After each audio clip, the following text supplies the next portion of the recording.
Do you think about the Super Bowl every day? No. Really? I think about the next one. Music to every Saints fan's ears.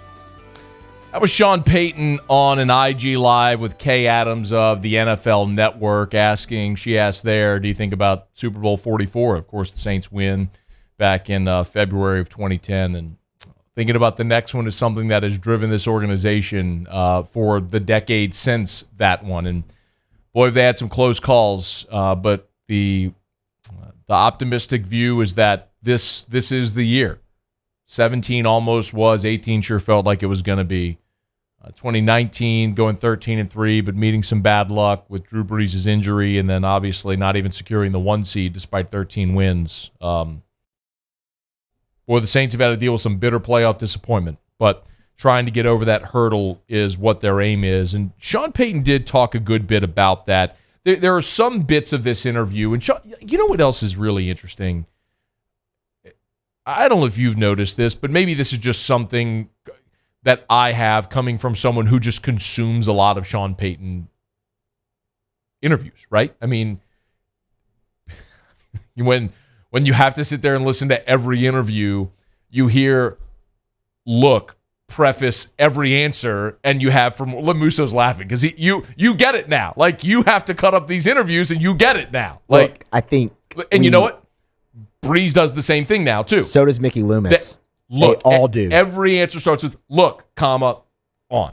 Anyway, that's my point. Like, those are the little nuanced things that you start to notice when that's all you listen to. But Sean Payton's become a lot more fun. And I don't mean to say he wasn't fun before, but he's become what looks like so much more of a comfortable coach. You're seeing it on Twitter. You're seeing his willingness to be loose. And I think it just comes with being a very veteran coach that's secure in the fact that he knows he's got a great roster. He knows he's got great management. He knows he's got great structure and a Hall of Fame quarterback and a chance to win. And I think all of that comes along with it. And I hope that feeling filters down through the roster. Say so many times that the players mirror the attitude and the mood of the head coach. And if that's the case, the Saints team should have a lot of fun because Sean Payton certainly has been. But you're obviously bringing in rookies, which is difficult because rookies have not been able to be at the facility yet, although there have been means of communicating. Here was Sean Payton talking with Kay Adams about getting the rookies sort of up to speed. We've done a good job of bringing the rookie class together, but trying to get them up to speed. I mean, we felt during the draft that this was going to be a year that would be challenging for a rookie player who maybe didn't learn as quickly as some others. Because, he's missing, call it a semester or a spring of work. It's really interesting when you start to think about what rookies are going to make an impact or they're expecting to make an impact. Like, Adam Troutman might make an impact, but I'm not banking on that. They were aggressive to get him, but they also understand they have Jared Cook under contract for another year. So realistically, knowing you've got Troutman for 4 years on a third-round rookie deal, you don't need Adam Troutman to be a stud for you this year. Maybe he pleasantly surprises you. But if that's a guy that gives me 20 catches for 250 yards and a couple of scores as a rookie, I'm okay with that. Let's not forget, Jared Cook, as maligned as he was at time last year, and I took my shots at him because he had trouble dropping passes. He did. There were times, despite what they paid him, he just couldn't hang on to the football, and he deserved criticism. He was your second leading receiver a year ago. I mean, you've got Mike Thomas. You went and got Emmanuel Sanders. You still got Jared Cook. You still got Kamara. You added Ty Montgomery. You've got some really good rookie free agents who we'll talk about in a second. My point is you got pass catchers. So you don't need Troutman to be awesome. Zach Bond, I think they're expecting to count on. It's really Cesar Ruiz. That's really it as far as the rookies. It's one guy that you're really – and that's a product of being a very deep, talented roster. The Saints are going into training camp whenever that happens, without a lot of spots open. Like, I know who the quarterback is. I know who the running backs are. I know who the starting receivers are going to be. You need to find some depth there. I know what the defensive line is going to look like. Now I have a good feeling what the linebackers are going to look like. You just really need depth in case if there's an injury. And I'm pretty confident I know what the secondary is going to look like. There's a few spots up for grabs, but for the most part, like, if someone flashes in camp, that's just a pleasant surprise. When you've won more games than any other team in the NFL over the last 3 seasons, you don't have a ton of holes to fill. So, yeah, you'd love to get the rookies up to speed, but the only one that you really need to be a dude this year is Cesar Ruiz, is your first-round pick. So how do you make that happen? That's difficult. That's why I'm interested to see when Breeze gets on the field, if it's before training camp, with his receivers and his center. Because if the plan is to kick Eric McCoy to right guard, that's contingent upon Ruiz being a stud at center, which I think he's going to be, and he's going to be this team's starting center for a long time, and McCoy's going to play right guard. That's the plan. But if Ruiz isn't ready week 1, okay, leave McCoy there and put Nick Easton at right guard. He was plenty good enough last year. That was a pleasant surprise. I mean, remember, after Max Unger retired, there weren't many options. They went and got Nick Easton, and he was terrible in the preseason. He didn't start. They paid him all that money, and he sat the bench. And it wasn't until Pete was injured, when he broke his hand, that they had to go put Nick Easton in. He played exceptionally well. Better than anyone had anticipated based on what he showed in the preseason. My point is, they got options. So I understand the anxiety from a coach's standpoint that wants everything to go well. But anything it feels like you get from this rookie class, even outside of Ruiz, it feels like it's lagniappe this year. Now, maybe Marquez Callaway comes in and wows you and has a stellar year. Or maybe, Bocce, the linebacker from Michigan State, flashes and is awesome and winds up being a starter for you. Or maybe not. Maybe Kiko Alonso and Alex Anzalone stay healthy and they flank DeMario Davis and Zach Bond comes along and Craig Robertson backs up and you're really good at linebacker.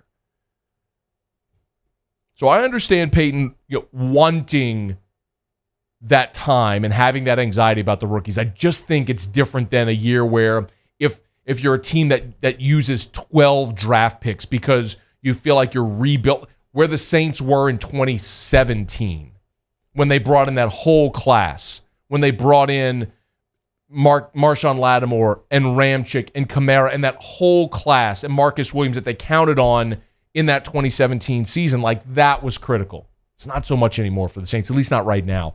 One thing that is obviously interesting is injuries. Because of the lack of an on-field or weight training program, might that relate or result in more injuries in camp? Here was Payton. Training camp will be, like it always is, really important. I think the health and in reducing injuries as the early part of training camp takes place is going to be important because you've missed some time. And that makes a lot of sense. If you think the one name that comes to mind most immediately is Dez Bryant. Dez Bryant had been on. Now, Dez Bryant was in his 30s, so don't misunderstand me. I'm not comparing it apples to apples, but Dez Bryant was a guy in his 30s who'd been out of the game for a year. As soon as he got back on the field, and I remember after that injury, we talked on air to several trainers and several orthopedists, and they said, listen, when you don't have that type of your muscles and your body and your ligaments and your tendons aren't conditioned to that type of explosive movement over and over again, when it happens abruptly, that's when injuries happen. So I do understand his concern there for the soft tissue issues. Maybe that's something we'll talk about with Saints orthopedist Dr. Chip Bankston at some point as we get closer to training camp to see how they sort of manage that. It's after further review. We're going through what Sean Payton said on this IG Live with Kay Adams of the NFL Network. It was really it was funny and light and interesting and in depth, and I thought Sean did a great job, as did Kay Adams asking the question. They did delve into, and this was Sean Payton's most extensive answer, life after Drew Brees. And this is the conversation that we've gone round and round with several times. Is it Taysom, or did you bring Jameis in to be that guy? And Sean Payton gave a long, detailed answer.